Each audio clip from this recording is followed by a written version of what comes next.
Hello, my YouTube warriors. Thanks for tuning in today. I have a really special guest. We're going to go over the Texas MPJE, and he's one of the co-authors that does the Texas MPJE book. So I think it'll be really fun for you to hear his perspective, how it came about. Without further ado, I'll let him introduce himself. Hello, everyone. My name is Gary Cacciatore. I am one of the co-authors of the Ultimate Guide to Texas MPJE that you probably know about. It's been a long journey to get where we are with that book, and I'm happy to be here and talk to you about it today. Well, thank you for being here. And for those that are interested to learn about a career path, there's actually a video on that, so we won't go to further details. But you know, it's very interesting for you to go and watch that first before you watch this one, just because he shared a very nice pearls in terms of how to integrate his pharmacy background with his interest in law and been in Cardinal for 22 years. So for this video, I really want to dive into your, what I call the side hustle.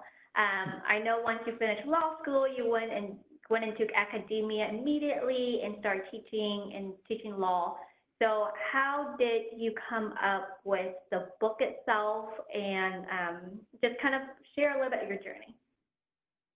So it's an interesting story. So as you mentioned, coming out of law school, my first job was in academia, and did that for about 4 or 5 years. And right about the time I decided to leave academia and to go join Cardinal Health, where I'm still currently working today, I was contacted by the Texas Pharmacy Association about teaching the MPJE review, and you know, it's something that when I moved to Texas, I took a review course that was sponsored by the Pharmacy Association, and it was taught by 2 pharmacists. And back then, you had to take the exam. Everybody took it the same day, right? In Austin, you had to go to Austin, and everybody took this review course. And you took the course, and then you stayed up all night in the hotel, and the next morning you took the exam. And that's what I did when I moved here. But I guess over the years, they were looking for some new people to teach the course. So they approached myself and Mr. Brinkley, because I was teaching the course at the University of Houston. Mr. Brinkley was teaching law at University of Texas, and asked us if we'd be interested in teaching the review course. So we started teaching the MPJE review course for the Texas Pharmacy Association. And as we put the material together for that, it turned into a textbook. And our textbook we used for many, many years, and it kept growing and growing as the regulations got more and more and more. And it became pretty much the standard textbook used in most of the pharmacy schools in Texas. And we were still working through the Texas Pharmacy Association, and they would publish the book, and we would use it during the review courses as well. For many, many years, there was only one book. And it's got a lot of material in it. And students had asked me for a long time, can we get something a little more condensed, right? That's really focused on the MPJE. And I agree, it's something that the market needed and the students wanted it. And the textbook served a purpose for the classroom because it was detailed, it had all the information, but literally it was probably too much information. It wasn't focused on the MPJE. And it just so happened that about 5 years ago, we decided to leave the Texas Pharmacy Association and break out on our own and publish our own book, our own textbook. So we said, what better time than we're going to publish the book ourselves and do our own MPJE review course. That's a good time to come up with the review guide. So in my copious spare time that I didn't really have, I wrote the MPJE review book, and it's been a big hit because it did exactly what I intended it to do, and that was kind of focus on the MPJE without all the extraneous information. It's a little bit of a balance, though, right? Because you know, the textbook we have is called you know, Texas and Federal Pharmacy and Drug Law, covers everything. But I wasn't sure if you could get by with just the review guide. Some people say you need the other book to back you up. Some people say you don't. But it's been nice because when when we broke away from the Texas Pharmacy Association, started our own little business. It's kind of the entrepreneur in me, always wanted to do something like that. So we self-published a book. It's been a big hit, and I think we're on the fifth year now of doing the review guide. We still do the textbook every other year. It's such a big book, we can't do that one every year. We do it every other year. But the review book, it comes out every year now. Yeah. And then I kind of want to talk about the entrepreneur side of you. So how did you see a niche, right? So it sounds like some students were asking you about it. And then most important question, with all that you're doing in terms of full-time job, how did you manage to, like, what are 3 tips that you've used to make yourself productive and actually get the law book or the law review out? Yeah, that's really a matter of being disciplined, I think, and setting aside the time to do something like that. For me personally, I work best with deadlines. So someone gives me a deadline, or I set a deadline for myself, and I know that deadline's out there. It kind of forces me to get things done, right? Yeah, everyone's a little bit of a procrastinator, but this is the kind of thing where when it's a big project like that, you really can't procrastinate. So having that deadline that I knew I had, because I made a promise to have the review guide done, and I just set aside time, usually late at night. Like you said, I still had a full-time job. I travel a lot for my job, so instead of spending time in my hotel room, after a long day, watching TV in a hotel room, I would sit down and write the book. All the free time that I did have. So and it doesn't end, because like I said, we update that review guide every year. Just yesterday, I met with my co-author, and we set the deadline and revised the schedule for doing the next review guide, because the laws are constantly changing. So it's just a matter of being disciplined and having a goal and sticking to it. And I do have to say, there's some pleasure in, because it's my own business and my own company now. You take some pride in ownership, so you want a high quality product, and you want to meet your obligations. When people expect something by a certain time, you really want to do that, and it kind of gives you some motivation, I think. So when do you usually publish the book by? Like, do you kind of time it around graduation, before people register for law, or like, what's your magic? Yeah, obviously peak time for the review guide is right around graduation, right before graduation time, and right about now, right after graduation time. So we normally try to have the new edition by March 1st of the year, but we're even thinking about moving that up, because it seems like by mid-March, if you don't have a book out, I think last year we got it out by March 15th, and you had the previous years, but people are starting to ask, hey, is a new book coming out? Is a new book coming out? So March 1st is going to be our new deadline for the new book. And because some of the reviews, we now do the reviews directly with the schools, usually on campus, although this year everything was done remotely with online, obviously. And we're going to move towards an online program going forward, I think, because it worked out pretty well.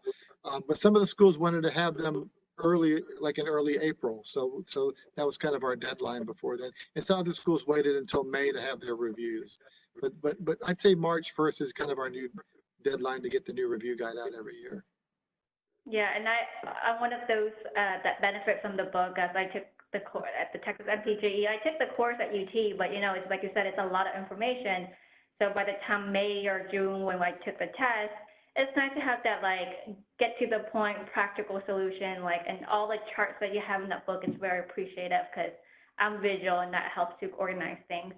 So I would like to talk a little bit more in terms of, you call this your own business. So what was like the struggle to kind of, if there's any, and I assume every business has a struggle, what's kind of the uphill battles that you have to overcome when you're opening this quote business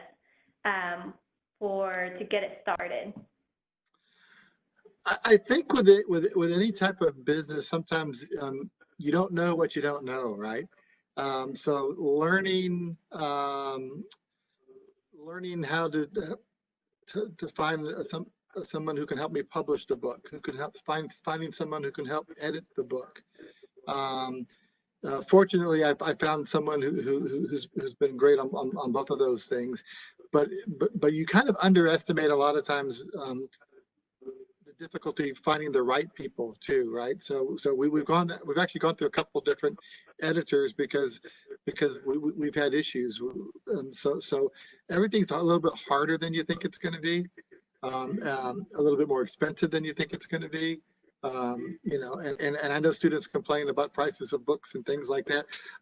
You know, not counting my time that I put into it, but there's a lot of expenses that you tend to underestimate. And look, it's not a huge business that I have here.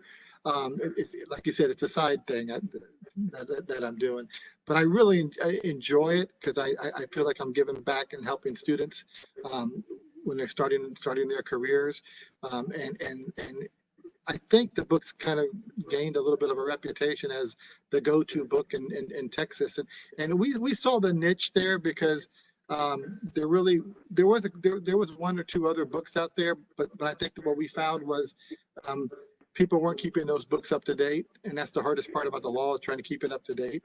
And people underestimate the commitment and time that takes.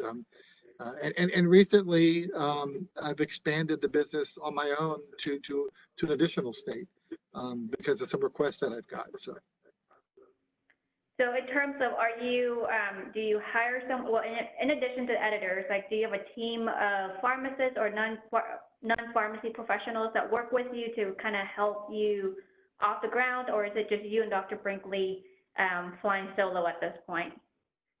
Yeah, as far as the legal and pharmacy expertise, it's just myself and Mr. Brinkley doing it together. But we do have someone who helps us with all of our logistics, as far as working with our publisher and our printer, and we sell lots of books on Amazon, particularly to people that are moving to Texas, and just handling Amazon sales and restocking in Amazon. And issues with that, we did have to hire somebody to handle all the logistical things, and that person also kind of coordinates all of our review courses that we put on as well. It helps us with a lot of that stuff. That you know, again, you know, knowing where your expertise lies, and mine's in the law, and it's not in the logistical parts of things, and not being afraid to spend the money to hire the right people to do that. Is the right way to go. And fortunately, I made that decision early, so we didn't mess that part up. Okay, good. And then in terms of the people management, like, how were you able to find this individual to help you? Was it more, do you go through like a formal process of like Indeed or LinkedIn to find, or is it more of along in terms of network contacts? And I'm asking just for those that are interested, you know, to help out or understand if they want to do something similar in terms of their business, like, how do they know how to hire the right people? I think networking is so important, and no matter what career you're working in, right? And I always tell with pharmacists that are interested in going into law, you got to network. You know, there's a small group of us. We all know each other. We know when the jobs are open. You got to come intern, you know, with us, or do rotations with us, or do what you can. And the same thing with this. I mean, the person who handles all the logistical work for us, we didn't interview, we didn't advertise for that. It was someone we knew from a previous business relationship that we had, and now we have used that person to interview and hire other people, but they handle that piece of it as well. So it's previous relationships, previous business dealings with people is key to all that type of stuff. Great, well, thank you. So I have one burning question from some of the audience that asked me, and I want to ask you. So they're asking, in addition to the manual books that are being updated yearly, are there opportunities that you think about having like an online versions of the book? Yeah, it's an interesting question, right? So we've had this debate for a couple of years, right? And we've not gone to a full digital version of the book, and I can't really get into the reasons for that, but we haven't felt comfortable doing that yet. But I do think we definitely are going to go online with the review course. We have not made the decision to go online with the actual book. We're going to stick with the hard copy book for the time being, but that could change as well. But I'm also thinking in the future about doing other additional things online, other learning tools besides the book, questions and answers and that type of thing, to go on an online program. For I mentioned that I've expanded into Florida, and I'm starting to do Florida MPJE study tips using YouTube actually, and I've stuck a couple videos on there. I'm trying to learn from you on that one. So, but that's kind of just getting started in Florida. So we'll see. I think when I leave Cardinal Health and I have a lot more time, this is part of my transition into retirement. That's another good thing about having this little side business. It's going to help me probably retire from Cardinal early. And I have lots of ideas of things I want to do to move on completely online, but haven't been able to do that quite yet. Absolutely. I mean, you have a full-time job, so it's just really amazing feat that you already accomplished what you have accomplished. The other question, as we close out, I want to ask is, for those that want to prepare for the Texas MPJE, what are 3 pearls of wisdom you can bestow on them as they're prepping for the course or for the test itself? Yeah, probably, and this applies probably to any MPJ, not just Texas. And I think one of the most common misconceptions or problems that students run into on the MPJE is they've seen things in practice, or they've seen things in their rotation, and everybody does it a certain way, and they assume, well, that must be required by law. And then when you actually read the law, you find out it's really not required. And the MPGA can really trip you up on those types of questions. I don't know if they do it on purpose, or but you got to remember that they're testing what the law actually says. So just because you see somebody doing something a certain way, if it's not required by the law, even though it's the best practice, it could be the wrong answer. And I'll give you a good example of that. It is the best practice, absolutely, to prevent drug diversion, to not allow the person who orders your controlled substances be the same person who checks those controlled substances in. But is there a law or regulation that says you have to do that? Absolutely not. But you absolutely should do that in practice. But there's not a law that says you have to do that type of thing. Wow. Thank you. Yeah, and I think looking at your book and just overall reviewing is sometimes working experience is helpful because it kind of apply, but sometimes it does trip us up because we were like, well, this is how things were done, so it must be true, but not always the case. Exactly. For those that want to contact you, actually, before we go there, can you kind of share a little bit about the online webinars that you're having for the Texas MPJE? Yeah, so we did have an online review for most of the schools. We did a couple individual ones for the schools that were already scheduled before the pandemic hit. And then once the pandemic hit, all the schools had to move to an online program. So we actually combined all the programs this year into one session. And it's multiple students were able to attend that. And what we did was we videotaped that, and then we edited that video into 6 different videos. And so we're now offering that on our website. We're calling it the Texas MPJE Boot Camp, because it's an all-day boot camp. Because going through that thing is like going through a boot camp. 6 hours. It's about 6 hours or more than 6 hours of law. So for the first time, we have that available as an on-demand webinar now that people can sign up for, and you purchase a 30-day access, and you can watch the videos, which is the same video that we provided to all the graduating pharmacy students this year. And so far, we've gotten quite a few people who've signed up for that. People from out of state that are moving in, or people who were not able to attend the live webinar have signed up for the on-demand version of that as well. Awesome, thank you. And then what's the best way for folks to contact you if they're interested regarding the webinar or the book itself? For Texas, the website is www.txpharmacylaw.com. txpharmacylaw.com, and you'll see the boot camp there and a description and how to register for that. And there's also a contact us form there that you can fill out if you want to get in contact with me. Or the email for me there is Gary at txpharmacylaw.com. And then for Florida, it's we have a floridapharmacylaw.com. The whole word Florida. FloridaPharmacyLaw.com is the website for Florida. We don't have the boot camp up yet for Florida. I hope to have that up in about a month or so. But the information about the book is available at the Florida website, FloridaPharmacyLaw.com. Awesome. Well, thank you for sharing. So my YouTubers, that's all I have. Show some love by join the community, subscribe the button, hit the bell. So the first video I'll post, you'll see it. In addition to hit comment or like, just to share your experience with the Texas MPJE. I really wanted to stay engaged and connect. And so until next time, I hope you find this helpful, especially for those that want to start out your own side hustle, and especially when it comes to publishing books, because there's a lot more uphill battles than you would think, right? You don't know what you don't know. So I hope he has shared a lot of important wisdom. You can take a lot of copious notes. So thank you, and see you guys next time.